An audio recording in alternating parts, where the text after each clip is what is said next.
প্রচলিত আছে যে এটি ঢাকার রমনা এলাকার প্রথম স্থাপনা, অনুপম নিদর্শন ও সংরক্ষিত পুরাকীর্তি। কেউ বলেন জোড়া মসজিদ, তিন গম্বুজ মসজিদ বা লাল মসজিদ, আবার কারো কারো কাছে জিনের মসজিদ হিসেবেও বেশ পরিচিত। বলছি কালের সাক্ষী হয়ে দাঁড়িয়ে থাকা হাজী খাজা শাহবাজ খান মসজিদের কথা। রাজধানীর ঢাকা সোহরাওয়ার্দী উদ্যানের দক্ষিণ কোল ঘেঁষে বাংলা একাডেমি এবং হাইকোর্টের মাঝখানে তিন নেতার মাজারের পূর্ব দিকে মসজিদটির অবস্থান।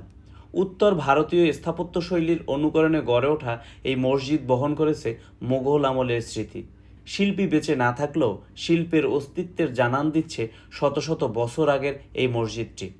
ইতিহাস থেকে জানা যায় যে মোগল আমলে কাশ্মীরের অধিবাসী সুফি সাধক খাজা শাহবাজ খান নামের একজন মুসলিম ধনী ব্যবসায়ী বাংলার টঙ্গী এলাকায় বসতি স্থাপন করেন। টঙ্গী থেকে রমনা এলাকায় এসে তিনি সালাত আদায় করতেন, কিন্তু কেন এখানে এসে সালাত আদায় করতেন এই বিষয়ে সুনির্দিষ্ট কোনো তথ্য পাওয়া যায়নি। হাজী খাজা শাহবাজের পরিচয় সম্পর্কে ঐতিহাসিকরা প্রায় একমত। তিনি একজন মুঘল আমলের বিশিষ্ট ব্যবসায়ী ছিলেন। এইচ দানি তাকে মার্চেন্ট শাহজাদা বলে উল্লেখ করেছেন। তিনি ওই মসজিদটি নির্মাণের পাশাপাশি জীবদ্দশাতে মসজিদের পাশে তিনি নিজের সমাধিও নির্মাণ করেছিলেন। মুন্সি রহমান আলী তায়েশ তাকে বলেন সওদাগার শাহজাদা।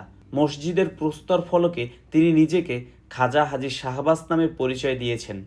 শাহজাদা মোহাম্মদ আজম বাংলার সুবেদার থাকাকালে খাজা শাহবাজ খান রমনায় ১৬৭৯ সালে হাজী খাজা শাহবাজ খান মসজিদ ও মাজার শরীফ নির্মাণ করেন।